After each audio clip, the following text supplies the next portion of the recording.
Well, welcome to class number 6 of our series on Creation Science 101.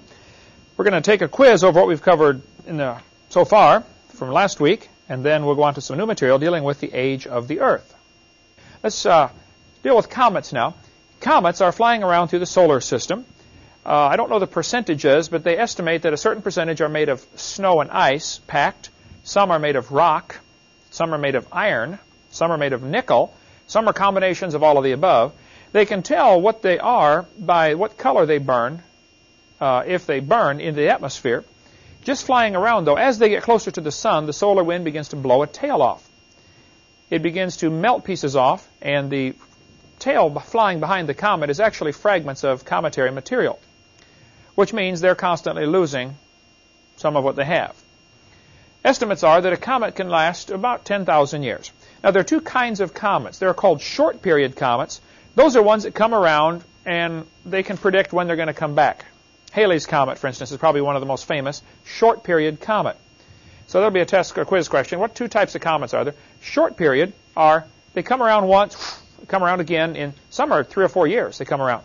Some are 76 years, like Halley's Comet. Some are longer than that. The other comets are called long-period comets, where they just come by once, and we don't know where they came from or where they're going. Just came by once. Okay, you can't predict those, of course. But short-period comets have a life expectancy of less than 10,000 years. They should have destroyed themselves by then. The fragments of these comets that are breaking apart, sometimes the Earth runs through the path of these comets, because the Earth is going around the sun at 66,000 miles an hour. If you're driving your car at 66,000 miles an hour through a cloud of debris, of dust, in a sandstorm, it's going to create all sorts of problems. And the Earth running through this trail of debris in space, it's the same as if it was hitting us at 66,000 miles an hour. We're hitting it. And our atmosphere is 100 to 200 miles thick. It burns up 99.999% of all the debris out there. It acts as a cushion. And so at that speed, the air friction gets up so hot, so fast, it burns them, turns them to ash, and they disintegrate. About 5 fragments a day get all the way through the atmosphere and strike the Earth. Sometimes pretty good-sized ones. When they hit the Earth, they can do a lot of damage. You were with me, you saw the Barringer crater in Arizona. Gigantic hole in the ground. Something hit and blew this massive hole in the ground. They say the bottom of the hole is big enough that you could play 20 football games simultaneously. On the sides of this crater, you could hold, I think they said 2 million spectators if you set it up with bleachers. It's about, I think, 7/10 of a mile across, if I recall. It's named Barringer because some guy named Barringer bought it. He bought the property. It's the middle of no place, Arizona. He wouldn't want the property for anything else. But he knew that many comets are made of nickel. Nickel is a relatively expensive metal. It's used, they mix nickel in with iron to make gun barrels, because when it explodes, when you fire the rifle or the cannon, it's going to swell and come back. It allows the metal to swell and not stretch. If you just used iron, it would swell, and every time you shoot, it gets a little bigger, and pretty soon your bullet's flopping around in there, and you don't want that for sure. So the nickel is used to give the elasticity, but nickel is a pretty rare element, and the nickel is what is highly, comets contain a high degree of nickel. So Barringer bought this property. He thought, if a comet hit here, maybe it's buried down there someplace. I'm going to dig it up. I'm going to mine it. I have a nickel mine and be able to sell this metal. So they found that fragments of nickel all over the fields. As it was coming in, apparently it was burning and pieces are flying off the back of the comet, and then they would cool down and drip. So they find pretty good chunks of nickel all over this field, within a few miles of the crater. He drilled several holes in the bottom looking for the meteor, found nothing, went broke. He had enough money for one more hole, and he was out there with his pistol shooting in the mud, studying, how deep did that thing go anyway, checking the size of a bullet and the speed compared to how hard is the mud. And he noticed the gun accidentally discharged, is the story I heard, at an angle. So the bullet went off at an angle, hit the mud, and made a round hole. He thought, man, if you hit at an angle, it's going to make an oval-shaped hole. No, it made a round hole. He said, wait a minute. Maybe the comet hit at an angle, still made a round hole, But here I've been digging down in the middle of the hole for this comet. It might be buried outside the hole. So he did a bunch of shooting into the mud to see, what it would do as far as, and you notice one side comes up higher than the other of the lip that lifts up.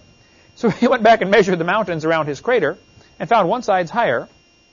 He calculated which way the meteor was going to be coming, and he said, wow, it's probably right out here.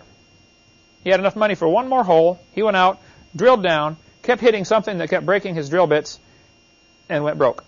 That's where the story stopped. That's the Barringer crater, so there may indeed be something down there. Some people think there's nothing down there. It probably got so hot coming in it broke apart, and it hit like a shotgun.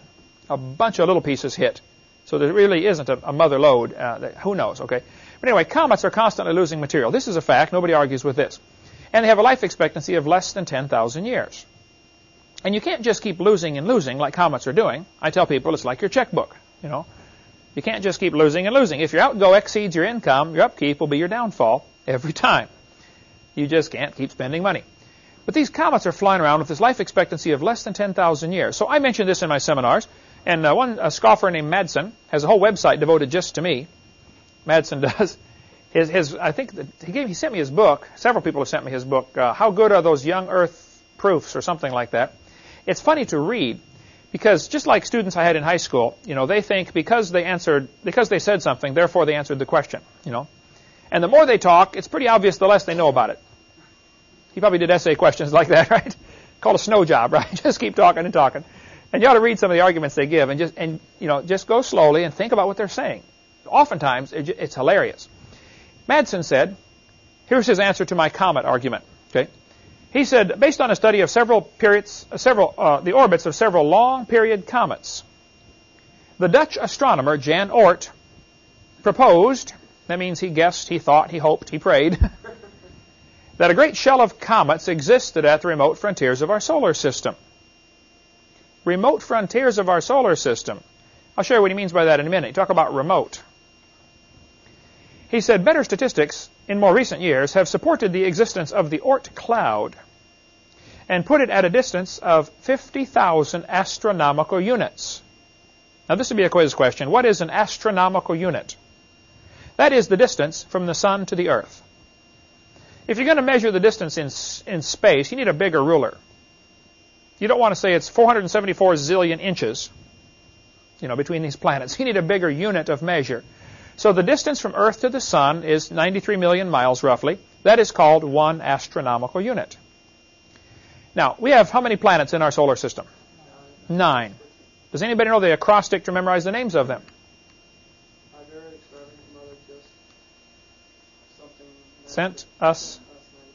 My very extravagant mother just sent us 90 parakeets, which would be dumb to do, but what it means is Mercury, Venus, Earth, Mars, Jupiter, Saturn, Uranus, Neptune, Pluto. Pluto is the farthest one out. It is 39 astronomical units away. You cannot see Pluto without an extremely good telescope. He is saying these comets are 50,000 astronomical units away. Now, tell me, do you think he's ever seen those things? I don't think so, right? Here's what they say about the comets, because you're going to have to face this, Eric, when you get out there speaking. Somebody's going to say this Oort cloud is where they're coming from. Well, Earth to Sun is 1 astronomical unit. He's claiming this is 50,000 astronomical units away. What would the force of gravity be, considering the inverse square law? How much pull does the Sun have on these comets? Real close to 0, right? Not much, right? Now, no one has ever seen the Oort cloud, of course. This is all theoretical. Oort never saw the Oort cloud. He made it up. He hoped it happened. He thought it might be there, but he does not know that for sure. Now, Oort proposed this in the 1950s. That's what Madsen said.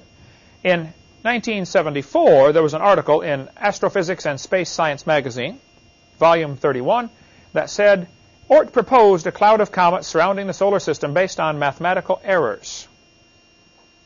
What that means is there is no Oort cloud. It doesn't exist. But the rest of Madsen's answer is typical of the scoffers. He said, sorry, fellas, if you want, he's talking about me, if you want to use the comet argument,